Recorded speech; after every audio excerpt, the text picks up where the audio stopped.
All right, we have begun the recording. We're going to go ahead and begin our recording now. Thank you, those of you that are in attendance so far. Welcome to the webinar. Today, we're fortunate to have with us Michael Jones of Michael Jones Coaching, and he will be beginning his presentation shortly. Right now, you're with me. My name is Les McGehee, and I am with Rialto Academy.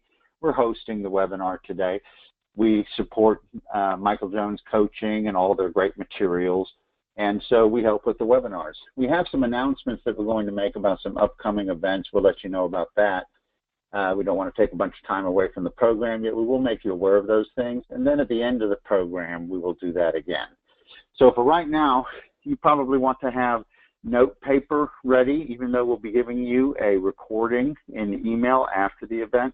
And thank you so much for being here. Hi, those of you that just joined us. Hello. You are here for the Michael Jones Coaching webinar, Rewiring to Complete Your Reset. Webinar is about to begin with Michael Jones Coaching. This is Les McGehee of Rialto Academy. I'm hosting today, and I'll be helping. While we are in the webinar, remember that you can enter questions. If you take a look at your control panel, you can enter questions as you go.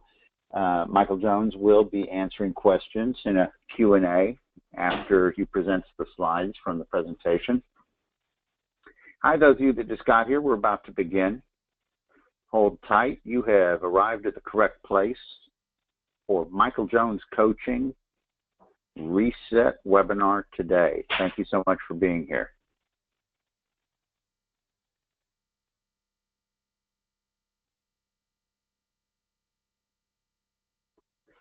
All right, everybody. It is officially 1 minute after the hour, and we're going to begin with the content. As I said, this is Les McGehee. Welcome, welcome, welcome to our webinar hosted by Rialto Academy. We're featuring Michael Jones Coaching. Michael Jones Coaching is a leader in the mortgage industry when it comes to career development, and we're very proud to be helping with the webinar today. As you can see on your screen in front of you there, Michael Jones has experience as a mortgage executive and as a loan officer, also has fantastic coaching results, and he's the author of the book Reset, one of our favorite books over here at Rialto Academy that you see on the right-hand side of your screen there.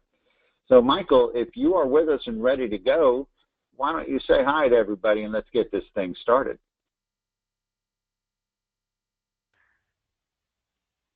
Yeah, absolutely. Hey, everybody. Good afternoon. Excited to be with you today. I've got a lot of great material that we're going to cover, and I know that if you take what we're going to talk about today, you're going to be able to immediately see changes in your own practice. And so I'm ready to go if you are, and I'm looking forward to today's discussion. Fantastic, Michael. I'll track questions as you go, and okay. Everybody's ready for you. Perfect. All right. Well, here we go. All right, so guys, I want to start the discussion with the mind-body connection. And I know that gets talked about a lot nowadays, but I feel like it's such a fundamental truth and a basic fact that we hear it and it goes in one ear and out another, and we don't really think about how we can actually improve our lives. And so there's two areas that I want to focus on with the mind and body connection, but I think if you can take one thing from this discussion today, think about what this does to your success. When your mind and when your body are in sync with each other, you're not hitting the wall, you're not feeling tired and sleepy and groggy, and you're really setting yourself up for success. And as we've talked about before, what we want to do is we want to rewire what you're currently doing and the results that you're getting, which may or may not actually be helping you achieve your goals, and actually rewire you for success. And so if you're not following this mind-body connection, you're actually cutting those wires of success and you're sabotaging yourself. And we see it happen day in and day out where we are not getting enough sleep, we're not eating the right things, we're not focusing on taking care of the machine that actually takes us to achieve our goals. So the first place I want to stop is what it takes to eat right. I know early on in my career, I was blowing and going we all live in a fast food society, and it's easy for us to, on the way to the office, hit McDonald's, possibly in between realtor meetings, or just to get out of the office, we stop at McDonald's again to get a quarter pounder with cheese. We do all these things for the sake of expediency, and yet we don't stop and think, what am I putting into my body that's going to fuel me for the rest of the day so that I have the energy to talk to borrowers, so that I have what it takes to get in front of top producing agent and be able to perform in front of them in such a way that I sell them on the loan officer that I am, and that they walk away from that meeting and go, absolutely, I want to do business with that person.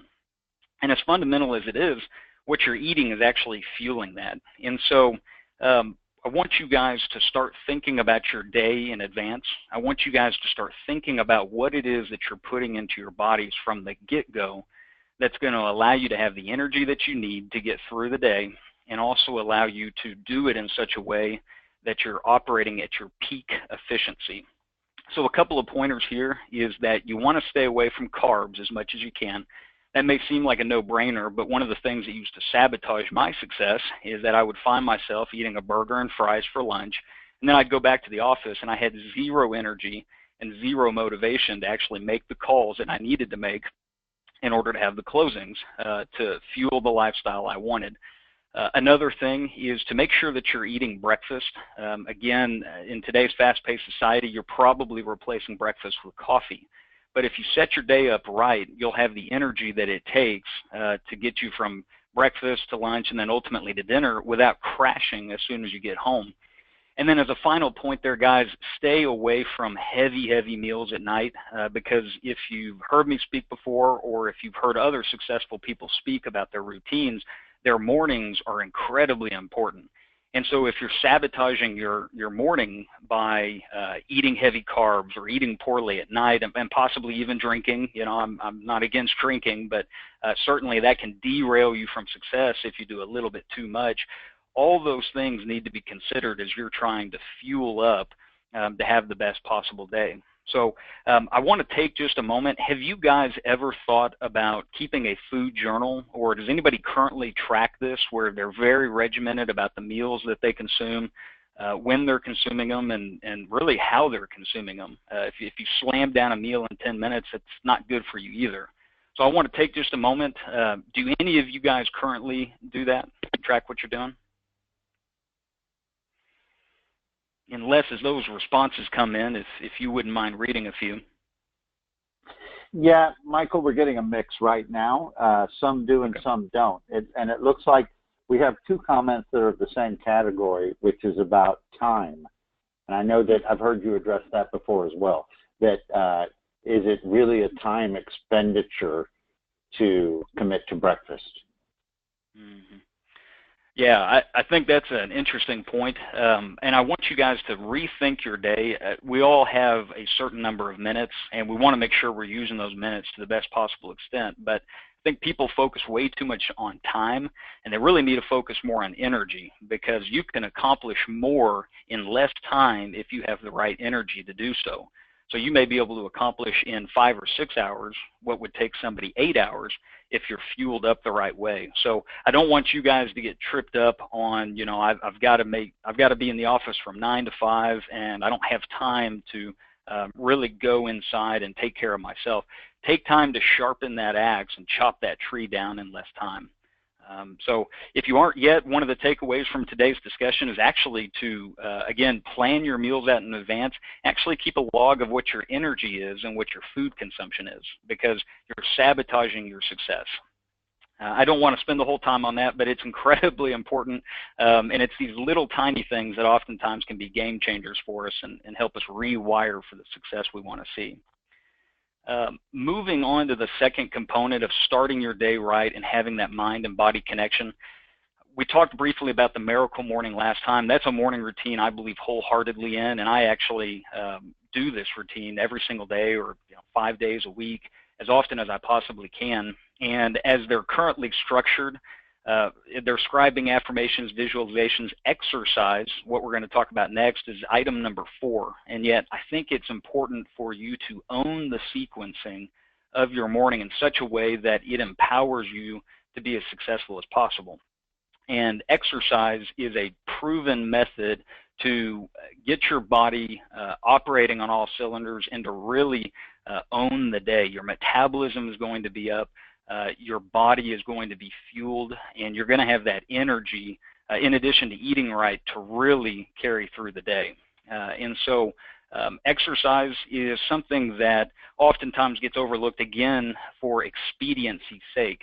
And yet, if you guys were to restructure your schedule so that you're eating a good meal, something quick, and then either hitting the trails, hitting the gym, hopping in a pool, I think you would find a lot of success with that. Most successful folks will tell you that they have some sort of an exercise regimen that starts their day. For me, exercise became an important component of my success in originating.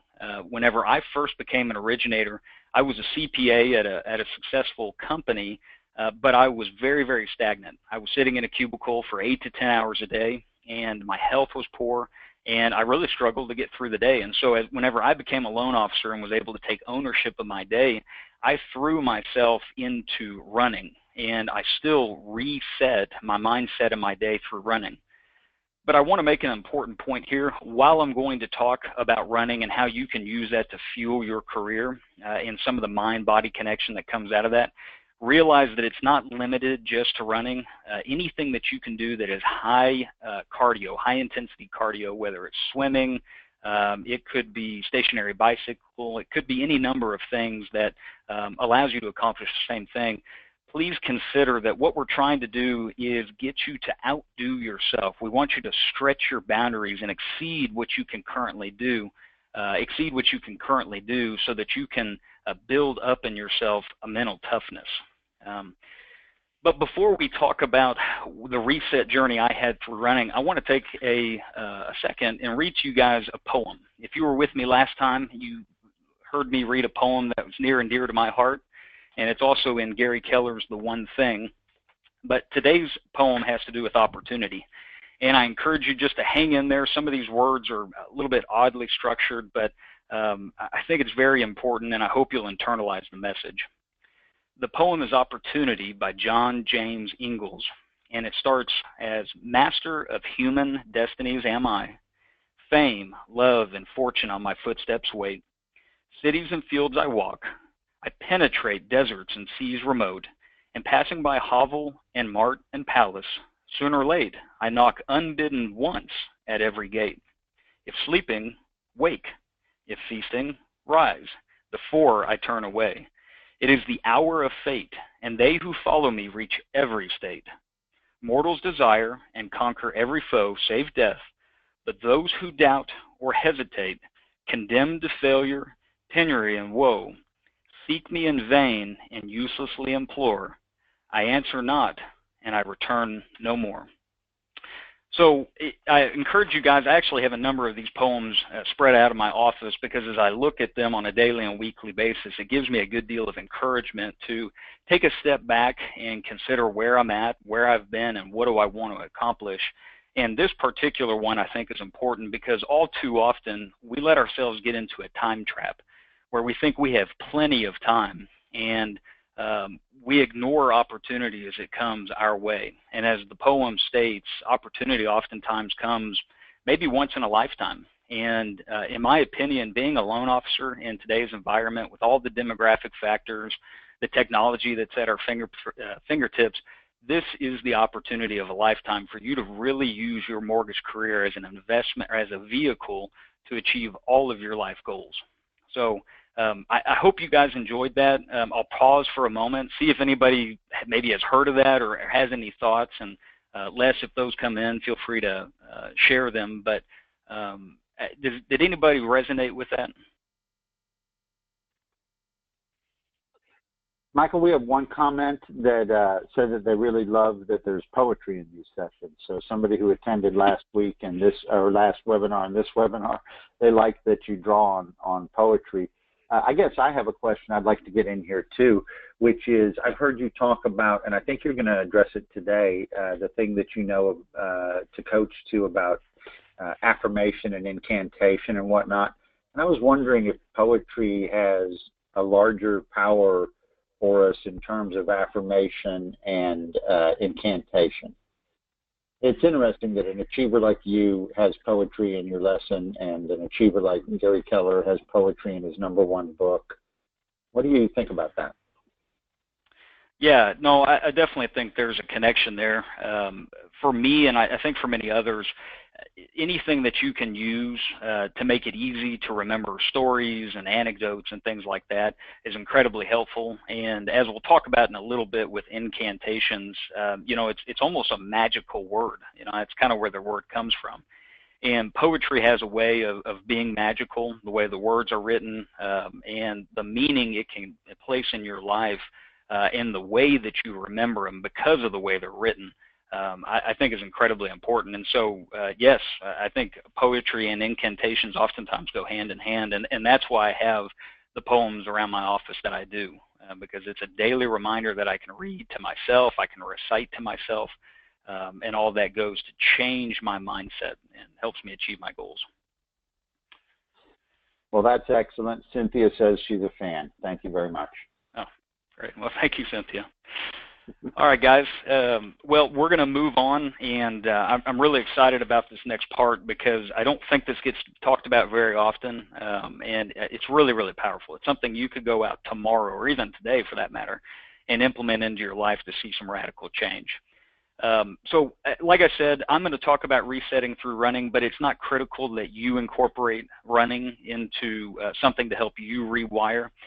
But back in 2013, I ran a Tough Mudder, and if you don't know anything about a Tough Mudder, it's a pretty long obstacle course. And as I stated previously, whenever I was a CPA, I had no physical activity at all, and so I literally reset my life through running.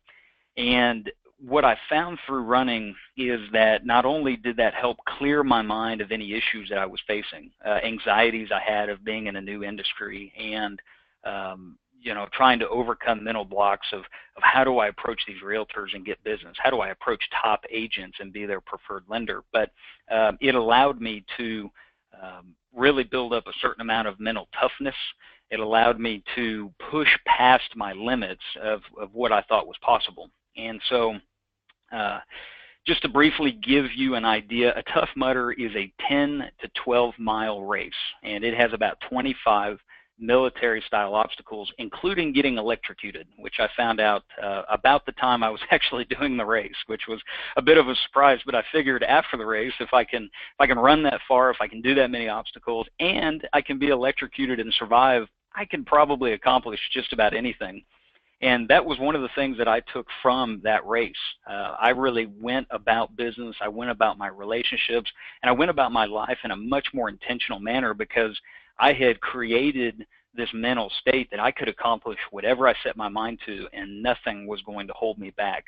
So that was one of the benefits of me resetting by running, is that I really expanded my horizons. I found what my limits were, and I pushed through them.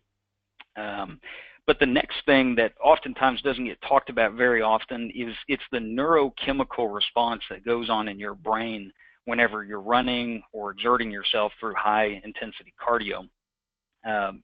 Some of you have heard of what's known as a runner's high, and the runner's high is a result of endorphins being released in your body as a chemical response to protect itself and to help overcome the pain. And as you're running, you are literally wearing down and breaking apart the fibers in your legs and in some of your other muscles, and so those endorphins get released to help offset that pain.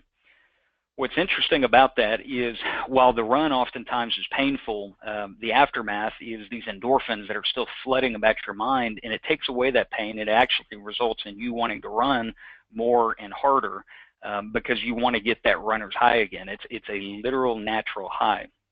But what's interesting about this, and researchers found this out not too long ago through a study with monkeys, is that endorphins can actually help short circuit and really leapfrog what is oftentimes a long and arduous process to train yourself on something. And so I'm not a big fan of animals being tested on, but this one is a good story. Researchers were interested in how the brain works in learning a new skill that is not natural. And monkeys do not naturally point at things with their index finger like humans do to try to indicate what it is that they're looking at.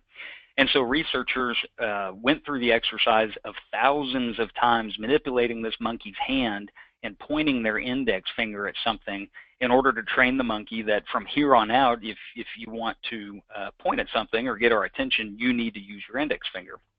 Well, it took them a really long time. It took them thousands and thousands of attempts at making this happen, but slowly but surely they were able to rewire that monkey's brain to get him to behave a certain way. But as they were sitting back and thinking about the brain and how they could achieve the same result more quickly, somebody stumbled across the ability to introduce a pleasure response or have endorphins released in the monkey's brain in order to make that happen much quicker. And through the course of this study, they found that by releasing endorphins and assigning that new learning technique to it, they were able to accomplish the same goal in about 0.25% of the time. And so I actually found that to be absolutely true for myself whenever I decided to reset through running. I found that whenever I was running for long distances, say 3 miles or more, and I was running up to 10 miles, that if I were to listen to motivational speeches and I was to engage in incantations as I was running, that I short-circuited what otherwise would have been a long process for me to rewire my brain from the introverted accountant into a successful salesperson who was able to excel as a loan officer and accomplish my life goals. And so what I would do for the hour, literally the hour or more that I was running, is I would load up about an hour's worth of speeches that either I created for myself and put to music, which is a pretty simple thing nowadays, or I would listen to motivational speakers and motivational speeches, and I would just play that. And as I was running, I was overcoming these mental obstacles that I had, and I was reaffirming in myself that I could achieve what I wanted to if I was willing to push myself, and that all I had to do was get outside of my comfort zone, whether I was running an extra mile or I was trying to do it faster than I did the time before. I was constantly giving myself this feedback loop that I could achieve what I wanted to, I was going to be successful, and nothing was going to hold me back. And I can't tell you how powerful that is and how quickly you can accomplish that in your own life if you're trying to really reset the way things are going and get yourself out of a rut. One final note I want to make about incantations is they are a step above affirmations, in my opinion. Affirmations are great, and they're a great starting spot, but the thing about affirmations is that people tend to say them in such a way that is not empowering. You know, they may say, oh, I'm the best loan officer out there, or man, I know I'm going to be successful today because I've earned it and I'm going to try as hard as I can. But that's not going to get you there. You know, if you're going to have a successful affirmation and if you're going to speak into your life in such a way that you affect change, you have to get animated. You need to stand up on your feet and beat your chest and say, I am the best loan officer that this city, the state has ever seen. I am going to be the best business partner for my realtors, and I am going to give my borrowers the best service they've ever seen. Those types of exaggerated, excited movements will help rewire and hard code into your brain the types of feelings that you really want to feel whenever you go out and make your sales calls and as you go out and try to increase your closings and fundings. So I'm going to leave it there for now, guys. I hope that you found that interesting, and I hope that you can then take that and really implement this into your life today, this weekend, this month. And if you have any questions about that, feel free to reach out to me. I'd love to share my personal experience with how I achieved that and how you can do that as well. But as we transition into our next phase, the final point about running is that the mental endurance you bring about in your life will not only help you physically, certainly you can push yourself past what you thought you could do, but as soon as you push past your limits physically, you're not afraid to push past those limits mentally and with your relationships with folks. And whenever I got done with that Tough Mudder race, I was able to approach top producing real estate agents, the guys that were actually closing deals month in and month out, and approach them for business, whereas before I was actually scared to. I thought, oh, I'm a fairly new loan officer. I don't have much to provide. Surely I'm going to make a fool of myself trying to go in front of this person. But when I was able to push past my physical limits, I didn't care about, making a fool of myself anymore. I didn't care about not approaching these people, and I immediately found success in my business. So don't let that hold you back. Do something that's going to push your boundaries and allow you to be more bold, because the top loan officers right now are the ones that are bold. They're thinking outside the box, and they're not afraid to ask somebody for business. So definitely take that to heart, guys. All right, now I want to move on to a book that I read not too long ago, and it was about negotiating. And I actually heard about it from Robert Kiyosaki. If you're interested in it, it's called Never Split the Difference. And it was written by an FBI agent and his experience negotiating. But what's interesting about that is he introduced two concepts of whether or not you're going to get the response you want. And in any sort of decision, you can either get a reluctant yes, or you can get a no, or you can get what we all hope for, and that's a yes. You know, that's somebody actually giving you some sort of agreement that will result in a loan being closed or a relationship being forged where you can expect referrals from. But too often, we as loan officers will go out and we will attempt to prospect to realtors and to borrowers, whether they're new or they're from our database, we've helped them before, and we will settle on what is a reluctant yes because it makes us feel good and it makes us feel like we've accomplished something. But there's something important you need to know about negotiating, and it's that people will give you whatever response they feel like they have to in order to satisfy you, to make themselves not look bad, and ultimately you're getting a response that's going to get you nowhere. And how do you know if you've received a reluctant yes? Well, the easiest one is that a realtor may have told you, hey, you know, yeah, I'm willing to talk to you, but my broker has 3 or 4 relationships that I'm required to keep, and so I'm happy to put you on one of those relationships. Is that okay? And too often we just immediately jump on that and say, absolutely, you know, I'm happy to be the 4th or 5th option. But what's really happened is they've put us on either a real or fictitious list, and we may not actually see business from that. And yet we walked away from that prospecting attempt and that relationship thinking, wow, you know, I just did a great thing. I've added this person to my stable. I'm definitely going to get deals off of this. And lo and behold, a month or 2 or 3 will go by and you haven't heard from this realtor and you're still stuck closing the same amount of business that you're closing today. The other one that you kind of have to watch out for is that they may tell you that they have a primary lender, but they're willing for you to be the backup.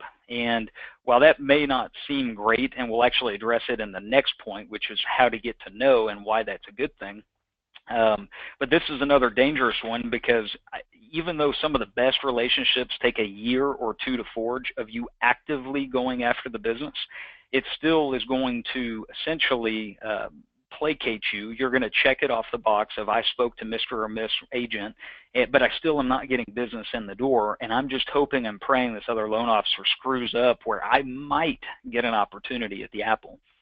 But if you're not actively pursuing this person, they're probably not going to think of you as the second option when that day comes around. So from here on out, guys, do not accept that response of you can be my second option and be satisfied with that, because you really can go for more. The other one I want to help bring to your attention is with borrowers. You may have a borrower where you're not sure who exactly is the decision maker, and this is where you can really get yourself into a bind, because you may be speaking to the husband or the wife or the spouse, boyfriend, girlfriend, whatever the case may be, but they may not be the final decision maker, or they may allow the other person that's party to the transaction to actually be the one that has the final say or call the shots. And so if you get them with a tentative yes, what will end up happening is they may tell you, well, your rate and fees look okay, but I can't commit anything until either we're closer or I go speak with this other significant other in my life. And all you've done is expended energy and you don't have a final response, either a no or a yes.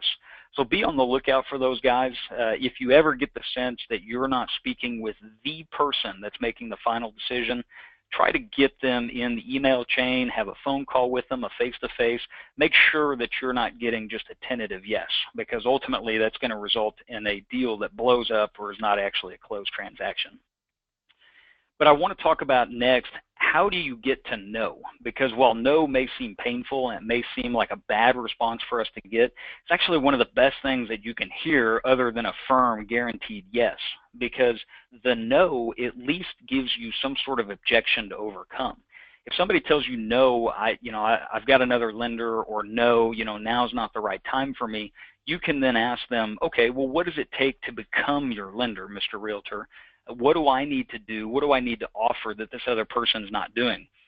Or you may be able to tell them, listen, I understand that maybe you've heard of my brand before. You could be the Wells Fargos of the world, that if you're a mortgage consultant, you may have received some of the backlash from the depository issue that they went through not too long ago, but you can overcome that as long as you know what their objection is. And too often we just say, oh, okay, no, that's all right, let me try again. Get them to tell you why they won't give you business, and then work to overcome that objection. You're not being too pushy. They at least owe you a fair response, but don't just allow yourself to hear no and walk away, because you can turn that no into a yes if you have the tools at your disposal and if you're willing to work for the business.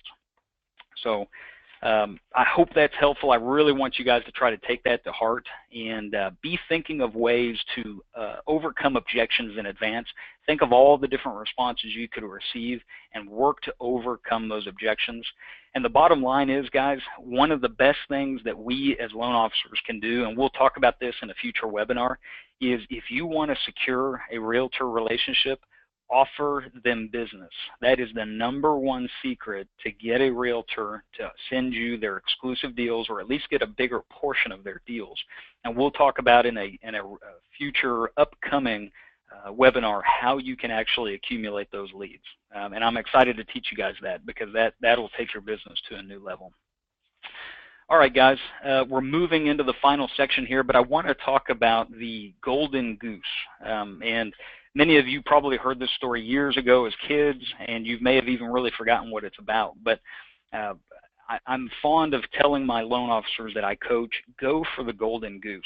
I'm going to tell you guys, well, let me tell the story first, and then I'll tell you a statistic.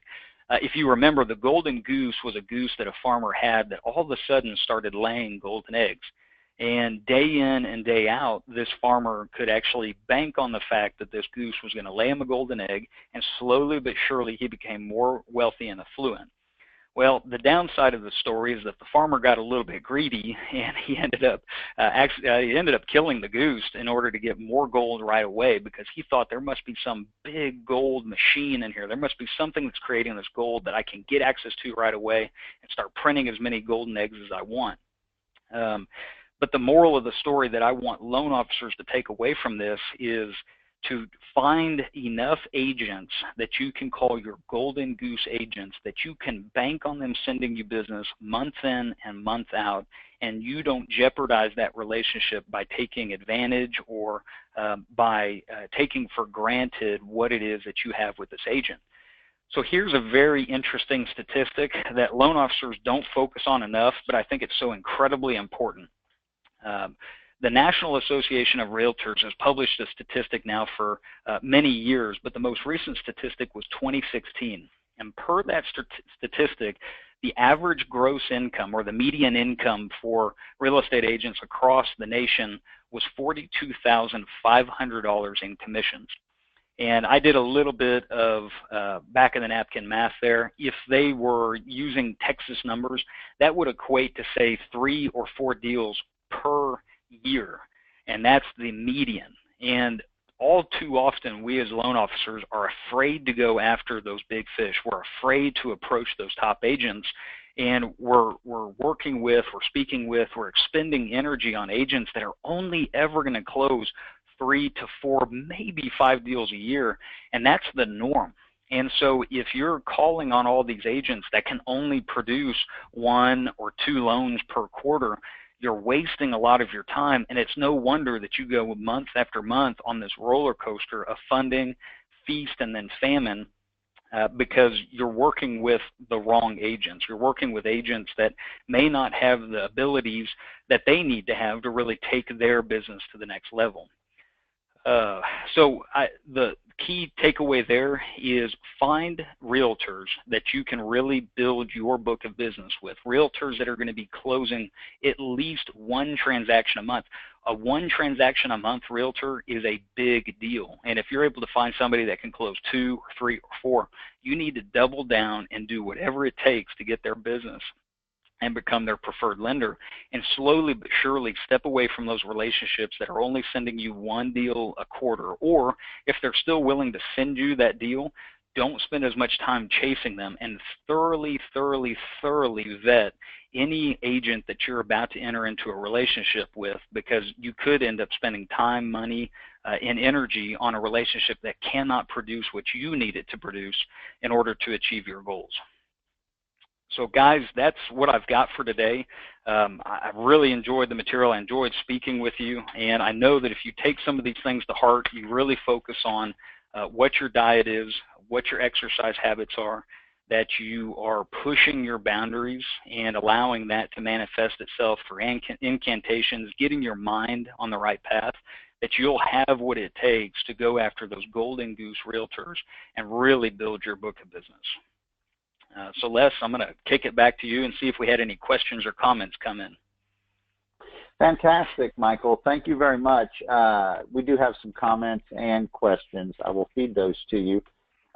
First of all, thank you very much, because this idea that you get to rewire and that there's actual physical ways to rewire your thinking through the endorphins and the commitment of breaking through your current skill level, I think it's just fascinating, and our comments in the session today would seem to agree. So you mainly got a lot of gratitude comments and a lot of, a little bit of cheering. Here's a couple of comments that stick out, is that when going backwards, so you were just recently talking about giving business to realtors to develop powerful realtors, and while you were talking about that topic, somebody contributed give business to get business with a couple of exclamation points, which I think fits your point exactly. Then we also had, when we were talking about reluctant yes, no, and yes, you got a pair of comments which were identify the objection, isolate the objection. Does that sound accurate? It does, yep.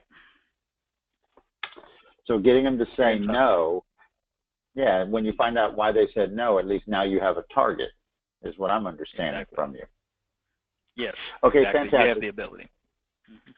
Well, we do have a couple of questions. And one of the questions is, when it comes to making commitments about food, this is a follow-up from the first question that you got earlier in the session. When it comes to making commitments about morning food and morning exercise, is there a way to measure those results in your work benefits during the day? So I think a lot of us are aware that we feel better, yet other than we feel better, what about ways to track those results to show the benefit that we're getting? Mm-hmm. No, that's a great question. And what I have found to be the best is if you're going, I keep a food log. So there are free apps out there where you can track the food that you're consuming. You know, you put in your weight, you put in what you're eating, and then I like to tie that to the feelings I have throughout the day. So if I have a really good, I don't know, egg and fruit breakfast and I feel very energized, I write that down and say, hey, this is what was tied to what I ate earlier today. Then what I do whenever I go either to the gym or if I'm running, I track the progress that I have there as well. Am I getting stronger? Am I able to do more reps? How do I feel coming into the gym and going out of the gym?